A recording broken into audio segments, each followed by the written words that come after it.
할렐루야. 크게 박수하시겠습니다.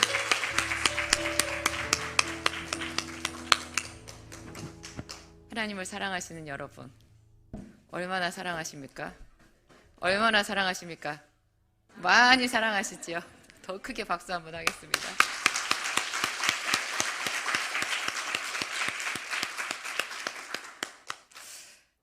오늘 말씀 제목 띄워주세요. 가장 위대한 승리, 십자가의 기도 따라하기. 오늘도 이게 기도 학교거든요. 여기가 학교예요. 본래 교회가요, 여러 가지 기능이 있어요.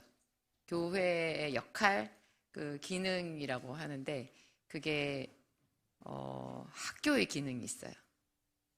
교회가 배우는 곳이에요. 그 다음에 교회가 병원의 역할이 있어요. 치료하는 곳이에요. 그리고 교회는 또 집이에요.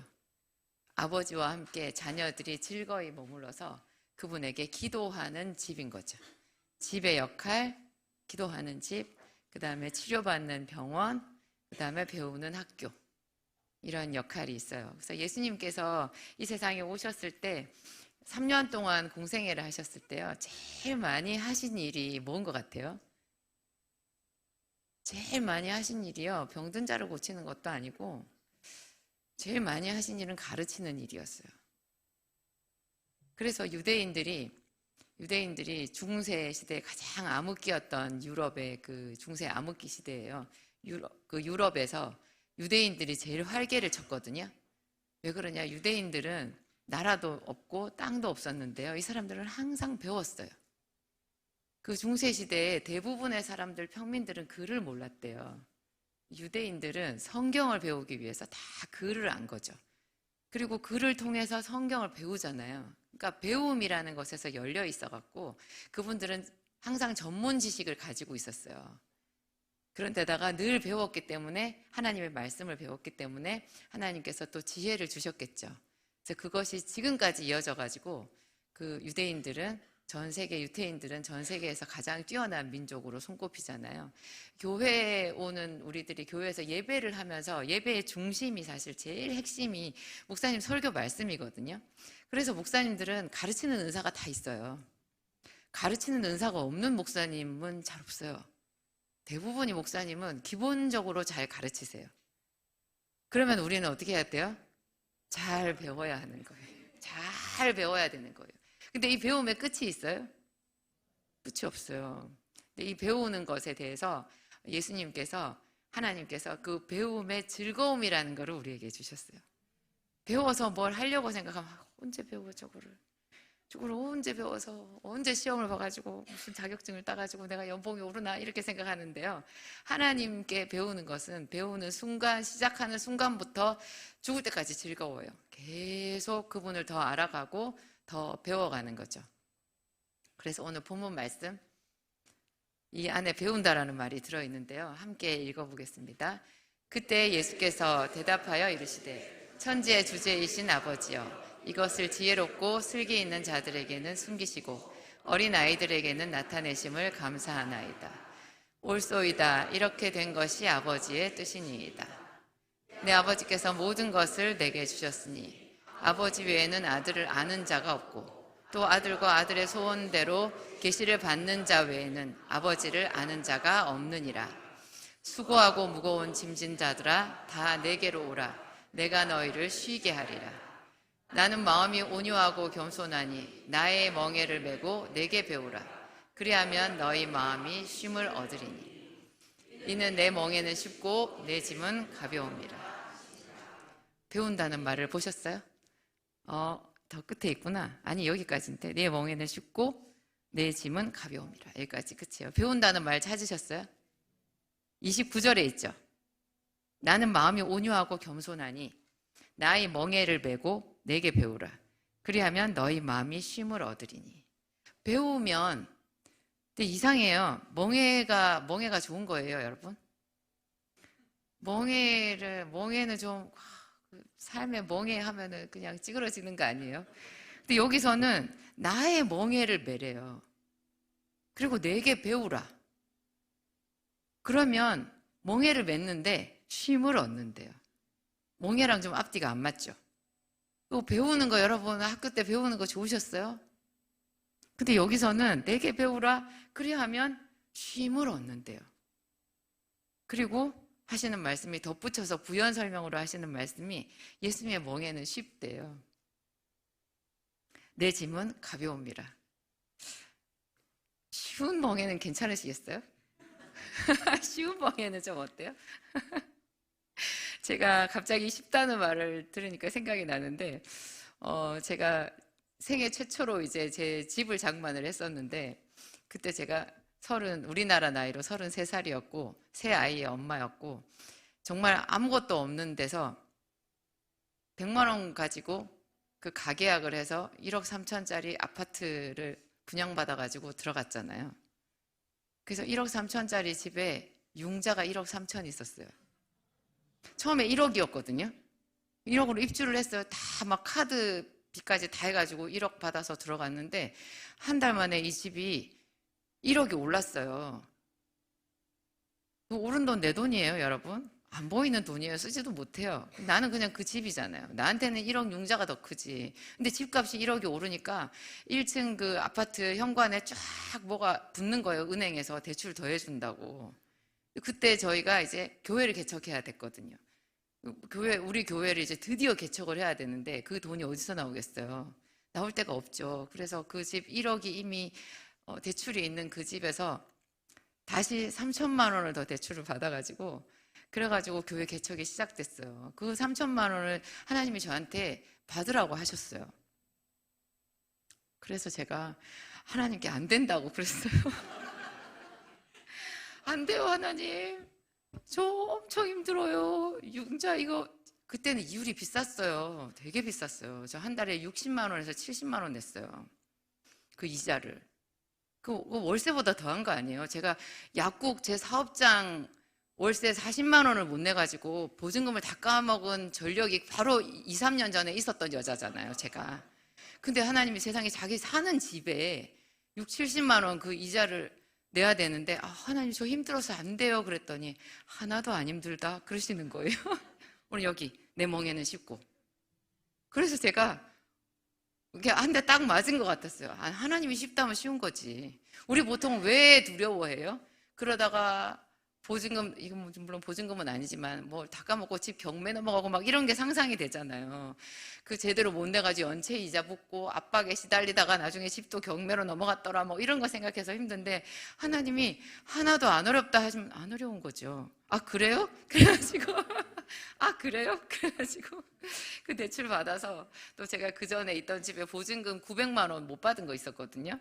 그 보증금 1,800만 원짜리 집에 저희가 살았는데 그거를 주인이 못 준다는 거예요. 우리 아파트 입주해야 되는데 청천벽력이죠. 1,800만 원을 못 받으면 그때 그게 정말 컸거든요. 저한테.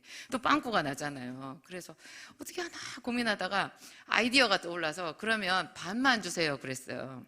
반만. 나머지 900만 원을 내가 어떻게 해보리라 이래가지고 반만 달라니까 주인이 반은 주더라고요. 집이 다른 사람 안 나갔는데. 그래서 그 돈 합쳐가지고 어떻게 해서 융자 1억 받아가지고 1억 3천 집에 들어갔는데 그렇게 됐다고요. 그래서 나머지 그 900만 원, 그 주인한테 못 받은 900만 원 있잖아요. 그거 가지고 하나님이 교회 개척하는데 쓰라고 하셨어요. 그래서 제가 못 쓴다고 그랬죠. 안 된다고. 그것만은 안 돼요, 하나님. 그거 제가 융자 많잖아요. 그거 갚아야 돼요. 제가 힘들어서 안 돼요. 하나도 안 힘들다. 정말 하나도 안 힘들게 그냥 사라졌어요. 여러분 한번 해볼 만하죠? 여러분 스스로 쉬워 보이는 길로 보통 가거든요. 사람들이요, 자기 힘들어요 이렇게 말하는데 가슴에 손을 얹고 가만히 생각해 보세요. 어야돈동 쉬운 길로 걸어왔어요. 조금이라도 고생을 덜 할 것 같은 길, 고생은 하더라도 뭔가 나한테 이점이 있는 길을 항상 선택했지, 일부러 고난의 길을 선택하는 일은 그건 사람의 본성이 아니에요. 그렇지만 하나님 모든 인생의 수를 다 읽으시는 하나님이 봤을 때는 우리가 되게 안 된 거예요. 쟤 또 고생하겠네. 지가 봤을 때는 편한 길이라고 갔는데 저 고생길 훤하네 저거. 그런데 하나님께서 우리에게 말씀하시는 길, 우리가 보면 그 길이 힘든 길이거든요. 하나님 안 돼요. 그건 안 돼요. 우리는 이렇게 얘기해요. 그런데 하나님은 뭐라 그래요? 내 멍에는 쉽고 내 짐은 가벼움이라. 너는 나한테 와라. 나는 마음이 온유해. 나는 마음이 따뜻한 사람이야. 따뜻한 하나님이야. 그리고 나는 마음이 겸손해. 나한테 와서 내가 주는 멍에를 매라. 그리고 나한테 배워. 그러면 그 멍에가 네가 본래 줬던 멍에보다 훨씬 쉬워. 여기 그 더 앞이 뭐예요? 수고하고 무거운 짐진 자들아. 하나님이 봤을 때 우리의 짐이 굉장히 무거운 거예요. 다 무거워요. 재벌들도 무거워요. 많이 배운 사람도 무겁고 다 무겁거든요. 하나님이 보시기에는 전부 다 무거워요. 그래서 우리 목사님이 안수해 줄 때 성령이 강력하게 임하면요, 사람들이 다 쓰러지나 봐요. 목사님이 넘어뜨리는 거 아니잖아요. 우리 수련회, 이제 여름 수련회 또 기대되시죠? 여름 수련회 가면은 모래 손 얹으면 전부 다리 힘이 풀려서 다 들어 누워 계시거든요. 제가 일어나려고 애쓰지 말라 그래요. 그 하나님께서 주시는 안식이거든요. 성경적이에요. 사도 요한 계시록에 나온 사도 요한도 그렇게 쓰러졌어요. 다니엘도 그렇게 쓰러졌어요. 완전히 몸에 힘이 다 빠졌거든요. 그때 성령이 임하는 건데 왜 하나님이 꼭 사람을 다리에 힘을 빼서 넘어뜨리실까요? 하나님이 보시기에 우리가 다 너무너무 몸에 힘이 들어가 있는 거예요. 힘든 거예요. 너무 수고하고 무거운 짐을 지고 끙끙대고 이렇게 가니까 하나님은 우리에게 쉼을 주고 싶으신 거죠. 그래서 성령이 임할 때 다리가 풀리고 쓰러지는 거예요. 그래서 내 멍에는 쉽고 내 짐은 가벼움이라. 예수님은 또 말씀하셨어요. 누구든지 나를 따라오려거든 맨몸으로 할랑할랑 잘 와라. 어떻게 말씀하셨어요? 룰루랄라 아주 가벼울 거야 이렇게 와라 하시지 않고 자기를 부인하고 자기 십자가를 지고. 그런데 그 십자가가요, 우리가 세상에서 내가 머리 써서 내가 지는 그런 짐보다 훨씬 쉽다는 거예요. 그 십자가의 정체를 아시겠죠? 자기를 부인하고 자기 십자가를 지고 오라는 그 십자가가요, 이 쉬운 멍에랑 같은 거예요. 내 멍에는 쉽고 내 짐은 가벼움이라. 잔머리 써봐야 더 힘들어요. 그냥 좋게 순종하고 그 예수님께 따라오면 그게 우리가 쉬는 길이고 쉼을 얻는 길이고 그게 잘 되는 길이라는 거죠. 오늘 이제 예수님께서 대답하여 이르시되, 25절부터 보면 천지의 주제이신 아버지여, 이것을 지혜롭고 슬기 있는 자들에게는 숨기시고 어린아이들에게는 나타내심을 감사하나이다. 오늘은 우리 국어 공부를 좀 해볼게요. 국어 공부가 또 이게 성경을 공부할 때요, 국어를 공부하듯이 그때 우리 국어 시간에 뭐 하셨는지 여러분 한번 상기해 보세요. 핵심 단어 동그라미 치고 선생님이 말하는 거 줄 치고 화살표 하고 여기서 주로 말하는 한 문장을 요약하고 그런 거 하셨죠. 근데 그게요, 살아가면서 이게 성경을 읽을 때 정말 요긴하더라고요. 세상을 살아갈 때도 정말 기초 교육이었던 것 같아요. 오늘 이 말씀에 보면 천지의 주제이신 아버지여, 이것을 지혜롭고 슬기 있는 자들에게는 숨기시고 어린아이들에게는 나타내심을 감사하나이다. 두 가지를 대조를 해놓았어요. 하나님 아버지를 딱 불러놓고 그 밑에 두 가지를 대조를 했는데요, 지혜롭고 슬기 있는 자가 있어요. 그리고 반대가 누구예요? 어린아이들이에요. 우리가 보통 지혜롭고 슬기 있는 게 좋은 거예요? 나쁜 거예요? 좋은 거잖아요. 근데 여기서는 어때요? 안 좋은 거예요. 그걸 잘 보셔야 돼요. 그러면 이 지혜롭고 슬기 있는 자들이 진정으로 지혜 있고 슬기 있는 자들이라는 뜻일까요? 그럼 무슨 뜻이에요? 왜 지혜롭고 슬기, 여태 잠언서에도 계속 지혜를 얻으라면서요. 지혜를 얻으라. 그런데 여기서는 지혜롭고 슬기 있는 자들에게는 하나님이 뭘 숨기셨대요. 그리고 어린아이들한테는 나타내셨대요. 그렇게 한 것을 하나님께 감사한다고 예수님이 얘기하고 있는 거예요. 그럼 여기서 지혜롭고 슬기 있는 자들은 참으로 지혜 있고 슬기로운 자들이란 뜻이 아니고, 자기가 스스로 나는 지혜가 있어, 나는 슬기로워, 나는 쟤보다 훨씬 나아, 내가 딱 보니 쟤는 틀렸네, 이렇게 생각하는 사람을 말하는 거예요. 스스로 지혜가 있다, 스스로 슬기가 있다라고 생각하는 사람을 말하는 거예요. 이것을 지혜롭고 슬기 있다고 생각하는 자들에게는 숨기시고, 이렇게 가는 거죠. 그리고 저는 아무것도 모릅니다, 하나님. 솔로몬이 그랬잖아요. 왕이 됐어요. 다윗의 아들이 솔로몬 하나였어요? 부인이 하나였나요? 다윗의 부인이 많았어요. 자식도 많았어요. 그 자식들이 다 떨떠름한 애들이었을까요? 좀 덜 떨어진 애들이었을까요? 왕자들인데? 그 보면은 압살롬 같은 아들도 있었고 아도니아 같은 아들도 있었어요. 아도니아도 굉장히 똑똑하다고 나와요.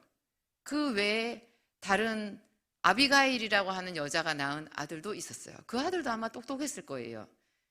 최고 수재 집단이에요, 왕자들.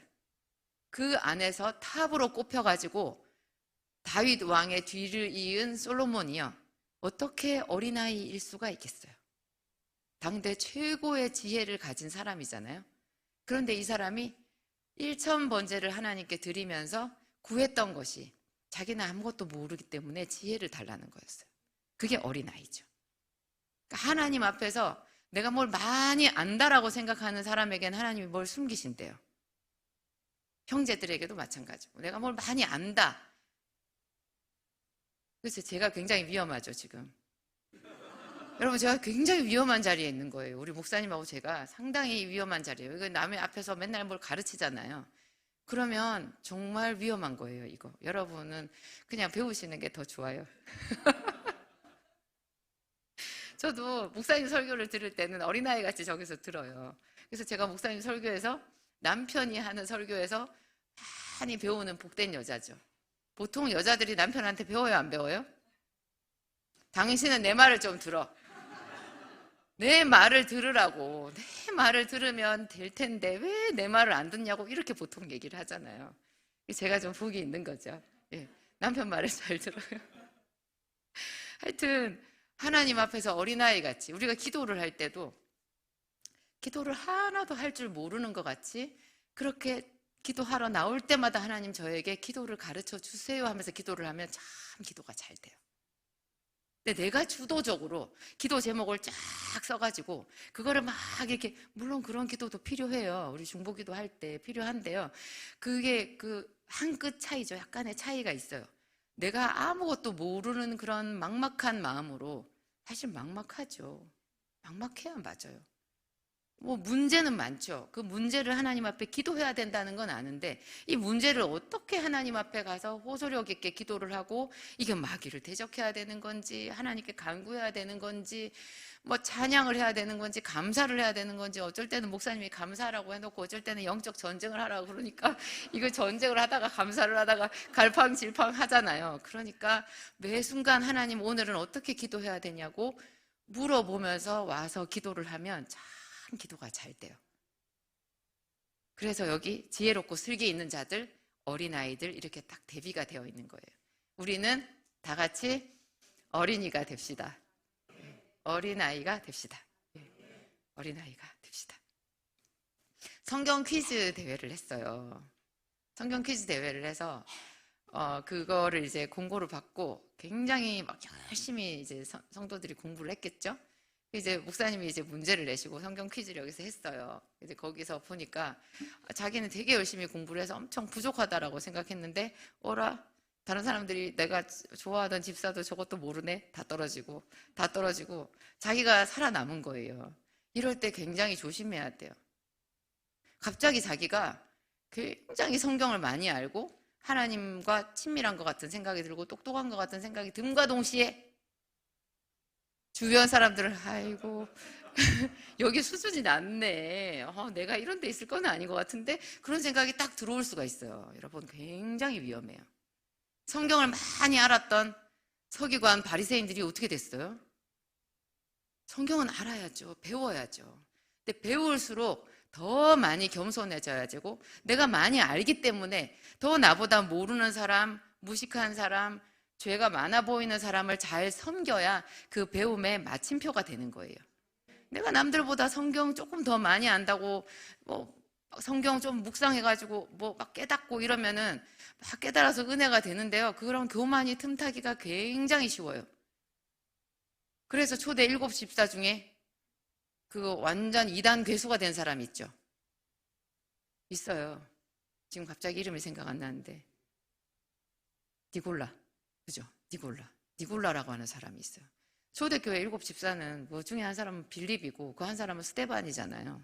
빌립 집사나 스데반 집사의 수준을 보세요. 그러면 니골라도 얼마나 수준이 높았겠어요. 근데 그 수준 높은 데서 갑자기 추락한 거예요. 교만이 들어가니까. 그래서 예수님도 여기서 겸손을 얘기하셨고, 이 어린아이는 겸손한 사람을 말하는 거예요. 여전히 하나님 앞에 지혜를 구하는 그런 사람들. 그런 사람들에게 하나님이 계속 뭔가를 나타내신대요. 나타내시면 그 어린아이는 계속 배운다는 뜻이죠. 배움은 끝이 없어요. 끝이 없어요. 우리 목사님 설교 중에서 제가 굉장히 감동 깊게 듣고 제 인생의 레마로 딱 받은 말씀 중에 하나가 야곱의 신앙의 절정기에 대한 이야기였어요. 제가 야곱을 좋아하잖아요. 야곱 이야기를 요즘 좀 안 했네. 야곱을 제가 정말 좋아하는데 그 야곱이 야복강가에서 기도를 한 것도 아니고 뭐 어떤 것도 아니에요. 뭐 그거 양이 물 먹는데 거기다가 뭐 버드나무 신풍나무 가지를 껍질을 벗겨가서 얼룩덜룩하게 해서 뭐 베는 새끼마다 원하는 대로 하얀 양이 나오기도 하고 얼룩진 양이 나오기도 하고 그렇게 요술 부리듯이 해가지고 하나님과 협업해서 그 외삼촌 라반을 속이고 엄청나게 큰 거부가 됐잖아요. 6년 만에 양이 새끼를 낳아서. 양이 새끼를 낳아서 어떻게 거부가 되냐고. 6년 만에. 양이 그러면 보름마다 새끼를 낳나? 그게 아니잖아요. 뻔하잖아요. 그런데 하나님께 복을 받으면 세상에 그런 도저히 돈 나올 구멍이 없는 데서 돈이 막 밀고 들어와요. 여러분 돈을 쫓아가지 마세요. 하나님 말씀을 쫓아가면요 돈이 나를 엄습해버려요. 막 떠내려 가려고 그래. 하나님 그만 주세요 말할 수도 있지 않겠어요? 그런데 그렇게 했던 그 야곱이 그 6년 동안 거부가 됐던 그때 얼마나 믿음이 대단했어요. 하나님과 친밀하고. 야복강가에서 기도는 또 얼마나 대단하냐고요. 그런데 그 사람의 정말 그 믿음의 최고 절정은 죽기 전이라는 거예요. 그래서 히브리서에 그 믿음의 사람들, 히브리서 11장에 믿음의 사람들을 언급하면서 야곱을 이야기할 때 그가 죽기 전에 지팡이 머리에 의지해서 자기 두 아들들에게 에브라임, 므낫세에게 축복했다고 그 얘기가 나온 지팡이 머리에 의지해서 그게 거기 딱 나오는 거예요. 히브리서 기자가 말하는 것 곧 하나님의 시각으로 말하는 거예요. 그러면 우리도 훨씬 비전이 생기는 거예요. 내가 죽기 전까지 성장한다. 나는 지금도 계속 성장하는 믿음의 꿈나무다. 믿음의 꿈나무. 꿈나무 좋죠, 여러분.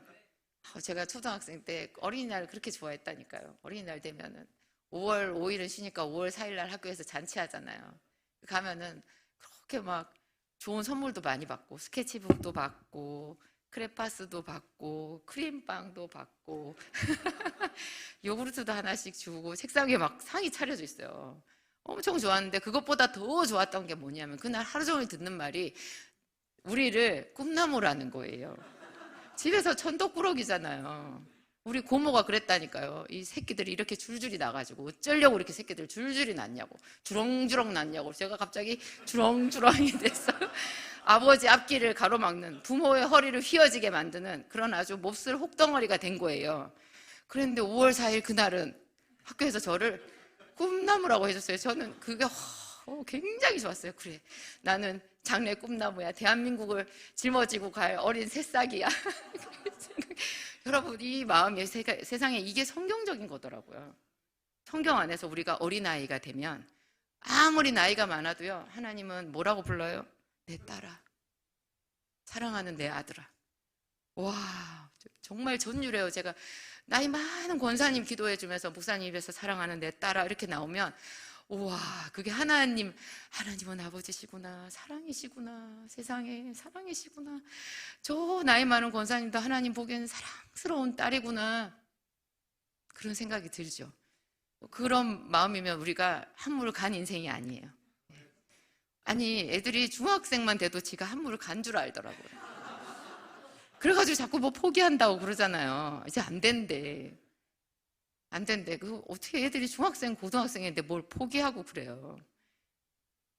포기하지 마시고, 예, 우리는 꿈나무입니다. 근데 이렇게 된 것이 아버지의 뜻이래요. 내 아버지께서 모든 것을 주셨으니 아버지 외에는 아들을 아는 자가 없고 27절이거든요.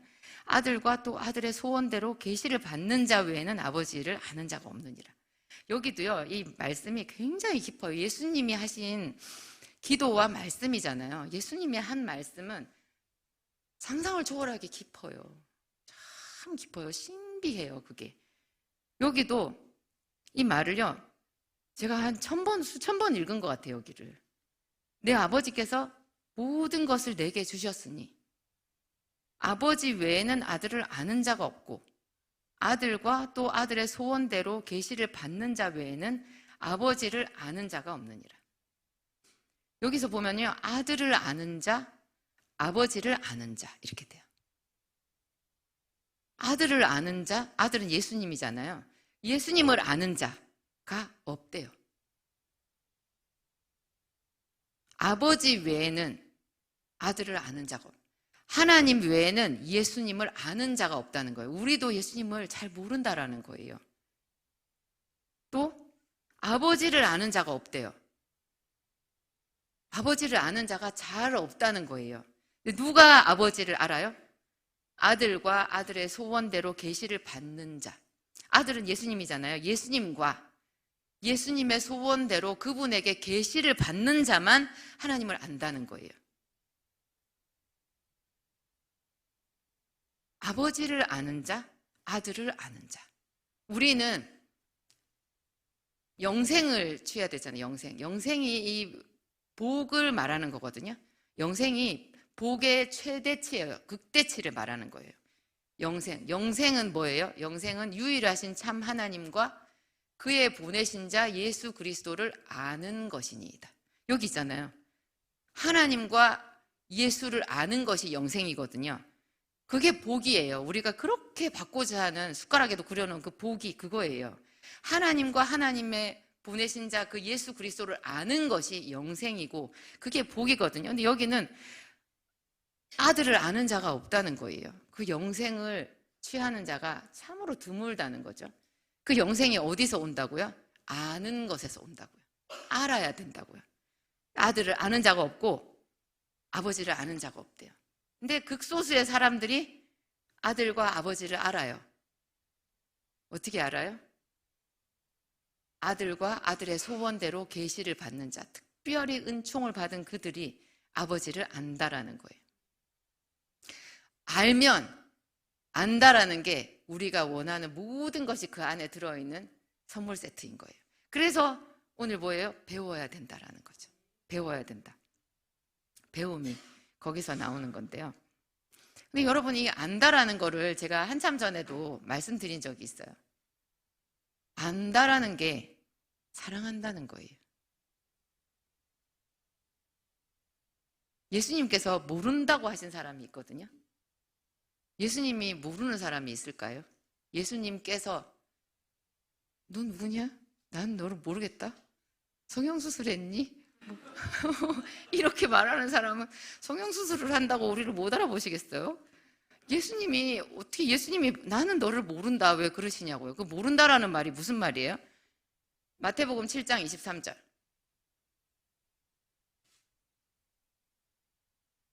없어요? 함께 읽겠습니다. 그때 내가 그들에게 밝히 말하되 내가 너희를 도무지 알지 못하니 불법을 행하는 자들아 내게서 떠나가라 하리라. 그때 너희가 불법을 행하는 자들이란 뜻이죠. 불법을 행하는 자든 예수님께서는 모른다고 하시겠다는 거예요. 이때 이 모른다라는 것에서 우리가 안다라는 뜻을 알 수 있겠죠. 모른다. 난 너 몰라. 아 몰라 네 알아서 해.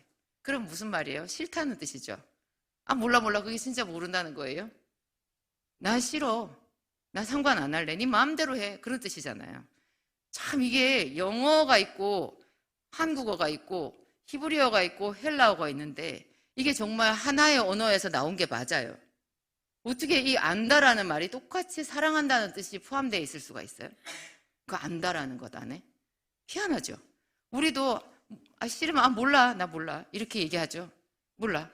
그거는 보기 싫다라는 얘기, 모른다라는 얘기가 몰라서 모르는 게 아니라 보기 싫다라는 뜻이에요. 그 대신에 또 안다라고 하면 그 안다라는 말이 친하다, 친하다, 좋아한다. 나 그 사람 알아. 진짜로 이름만 알 수도 있겠지만 보통 그 안다라는 게 그 사람이랑 친하다라는 얘기고 좋아한다라는 얘기인 거예요. 출애굽기 33장 17절 함께 읽겠습니다. 여호와께서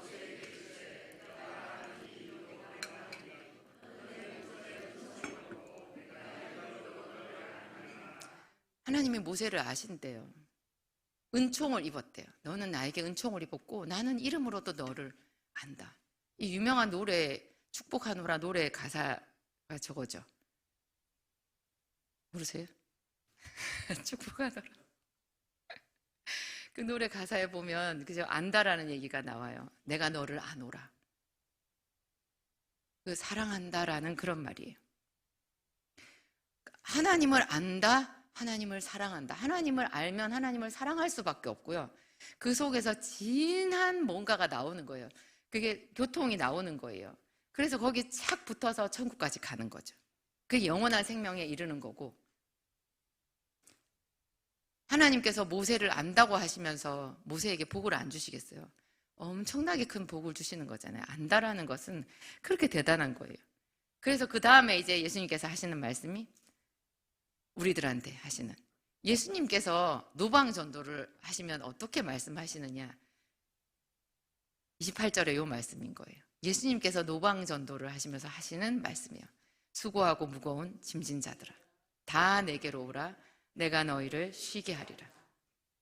모든 사람들이 피곤하다는 것을 잘 아시는 거죠. 지쳐있고 쉬고 싶고 목 졸리게 염려와 근심이 많다라는 것을 잘 아시는 거예요. 예수님은 쉬게 해주리라 이 말이 그냥 아무것도 없는데 그냥 잠이나 푹 자라 뭐 이렇게 얘기하시는 게 아니고요. 이게 다 채워주신다는 얘기예요. 하나님의 언어는 차원이 높아서 우리는 그 차원을 잘 못 따라가요. 그래서 액면만 보고 지금 쉴 때야? 지금이 쉴 때냐고.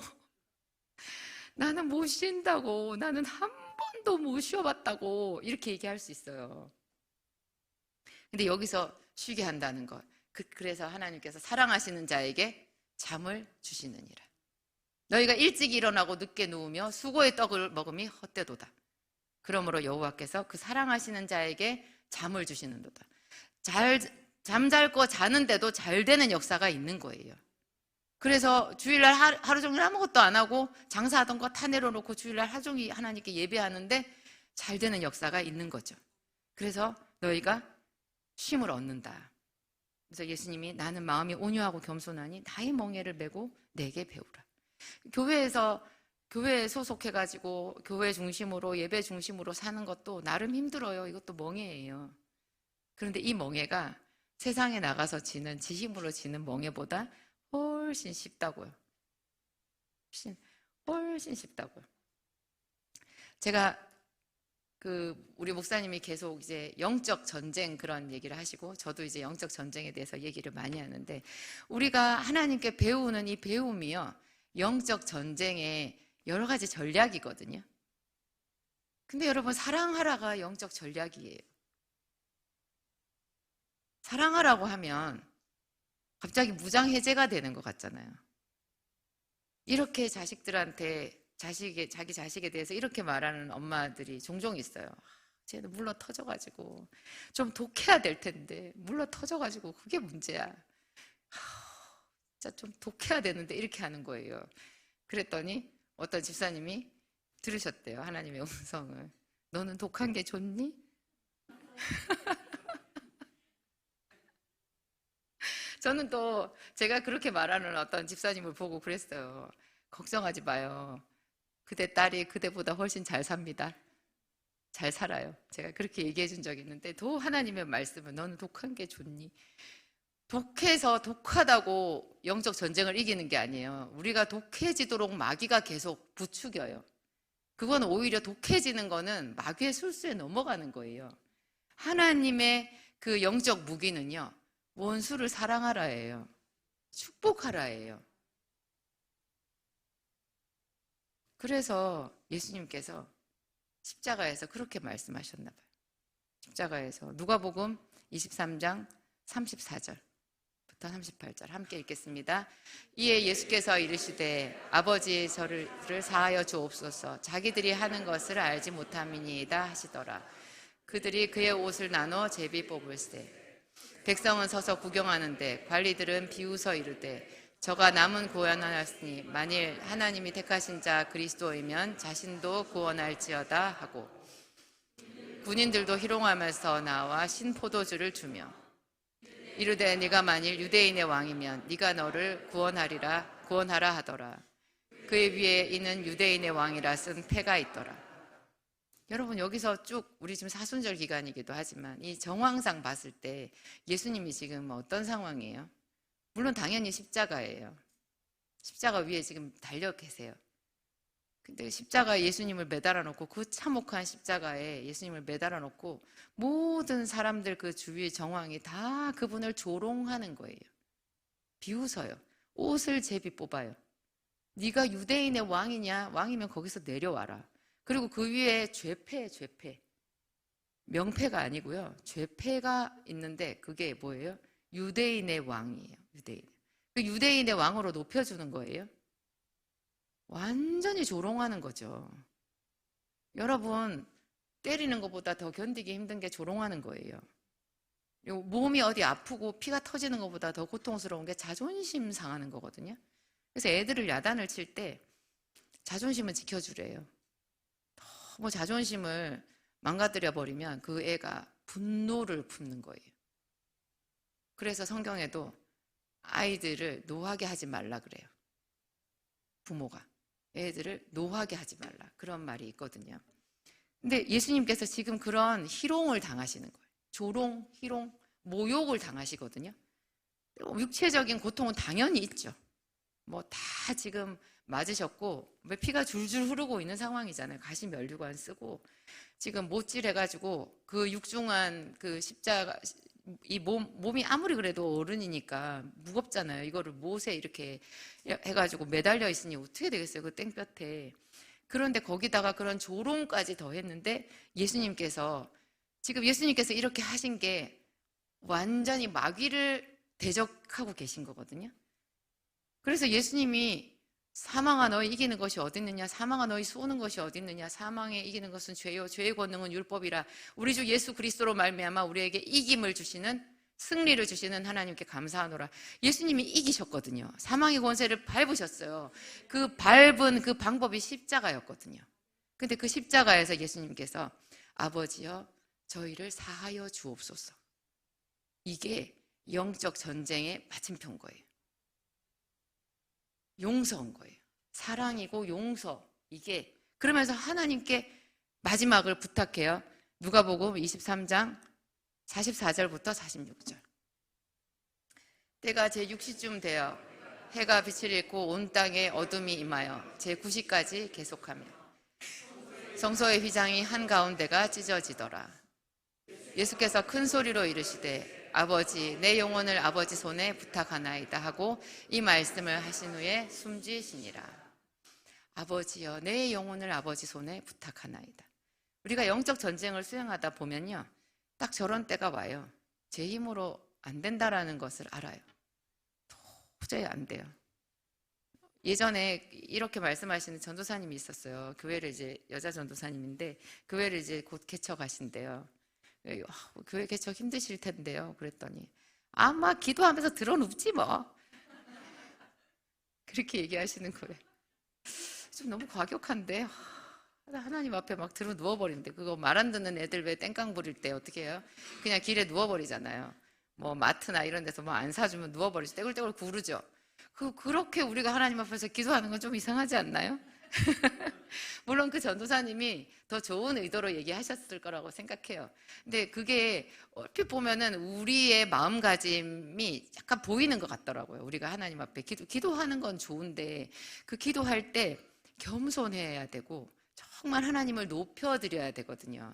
그 예수님께서 이 십자가에서 그 극한의 고통 속에서 그냥 다 이루었다고 말씀하신 다음에 하신 말씀, 정말 죽으시면서 하신 말씀이 내 영혼을 아버지의 손에 부탁하나이다. 제가 몸이 많이 아프니까 제가 아프잖아요. 지금은 이렇게 멀쩡해요. 여기만 오면 멀쩡해요. 여기 뭐 있으면 멀쩡한데요. 제가 좀 사실은 정상이 아니고 많이 안 좋거든요. 근데 기도를 하러 저녁에 와가지고 도저히 기도를 할 수가 없는 거예요. 이 마음이 조금 느껴져요. 아버지여 내 영혼을 아버지 손에 부탁하나이다. 너무 아프니까 기도가 나오지를 않아요. 할 수가 없어요. 미치겠는 거예요. 진짜 미치려고 그래. 기도하다.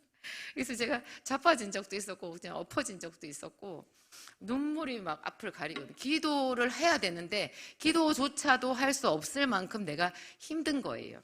기도만 하면 되죠. 근데 기도조차도 할 수 없을 정도로 힘든 그런 때 아버지여 내 영혼을 아버지의 손에 부탁하나이다. 그냥 당신이 죽으시는 거잖아요. 이 장렬한 마지막 말이거든요. 마지막 말인데 그게 야곱이 지팡이 머리에 의지해서 자기는 이제 죽어가면서 자기 자손들을 축복했잖아요. 그것도 요게 맥락이 통하는 것 같아요. 내 영혼을 아버지의 손에 부탁하나이다. 이 자손들을 아버지의 손에 부탁하나이다. 그거 정말 믿음의 정수죠. 최고 정수죠. 오늘 우리가 배움에 대해서 얘기를 하면서 그 배움의 끝에 예수님의 기도를 같이 했어요. 그래서 가장 위대한 승리, 십자가의 기도 따라하기. 그렇게 했는데 예수님께서 말씀하셨어요. 내게 배우라. 내게 배우라. 우리는 부지런히 배워야 되고요. 여러분 자녀들도 가르쳐야 돼요. 교회 다니는 사람들은 유대인들이 자기 아이들을 가르치잖아요. 그래서 계속 유대인이 면면이 이어지는 거잖아요. 유대인답게. 그런데 교회를 다니는 기독교인들은 이상하게 애들을 별로 안 가르쳐요. 그래서 믿음의 대가 끊겨요. 엄마 아빠만 교회 나오고 자식들 교회 안 나오는 집이 수록해요. 그냥 주일날 예배만 나왔으면 좋겠다라고 말씀하시는 그런 분들도 많이 있어요. 근데 아니에요. 가르쳐야 되고 부모에게는 그런 가르쳐야 되는 의무가 있고 자식들을 위해서 기도해야 되는 책무가 있어요.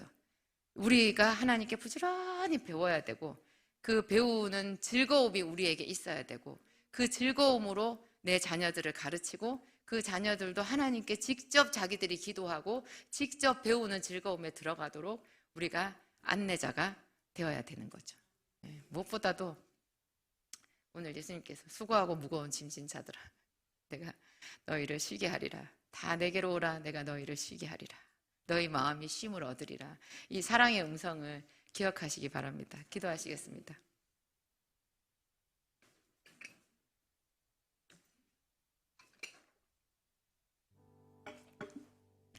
하나님 감사합니다.